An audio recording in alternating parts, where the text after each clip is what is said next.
right, let me bring back in my guest, still with me, criminal defense attorney David Bruno. David, we'll start right there with that request by the defense. To me, sounds, I mean, it's something I probably would have done. It makes perfect sense. A lot of work to be done, and Alex Murdaugh has to be intimately involved in working through that discovery.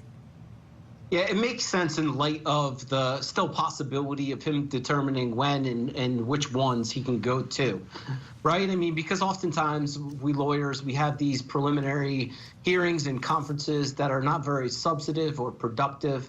And if that's the case, if there's a lengthy travel with voluminous documents to review with an upcoming short trial date, I mean, most trials don't happen this quickly. And if it does go off in January, it would be something very unique. And I would wonder, I would agree that it would be better served reviewing documents instead of wasting his time in the courtroom. All right, fair enough. Quickly now, for our viewers, I want to go through what the defense was asking for. Essentially, they were saying that they weren't getting information that they need in order to, prepare for their case. All right, so they wanted DNA and gunshot residue tests from Maggie and Paul Murdaugh. Of course, they are the victims. They wanted the cell phone analysis. They wanted the autopsy report. They wanted Curtis Smith's polygraph test results. All recorded interviews with Curtis Eddie Smith.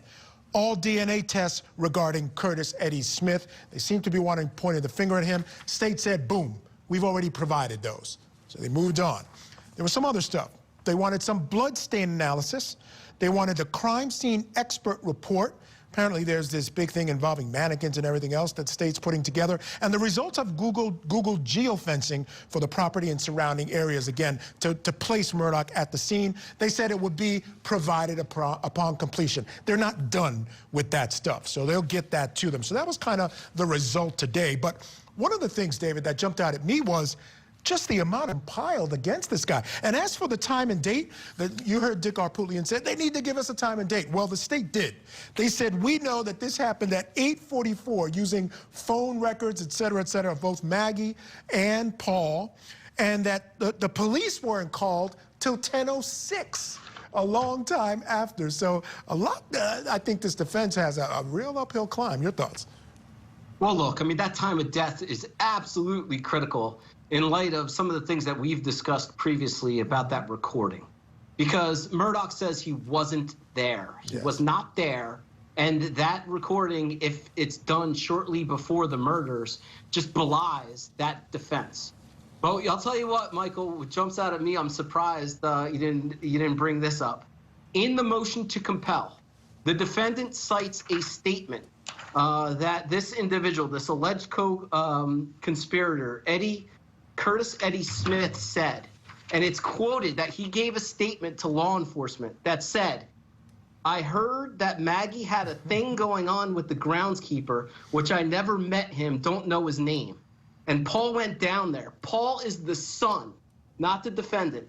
And Paul went down there into one of the barns, caught him, got upset, and went and got his rifle and was hollering and screaming, his mama. His mama was running, and she fell down and she got up. He shot her in the ASS, and the bullet comes out of her head. Now, this comes up in this motion to compel, where they're trying to get statements about this individual, cell phone records, because this individual allegedly failed a polygraph when challenged on how he knew this, whether he was there, and his participation in it. But what jumps out at me is that this statement is saying that the son is responsible for shooting his mom, not Murdaugh.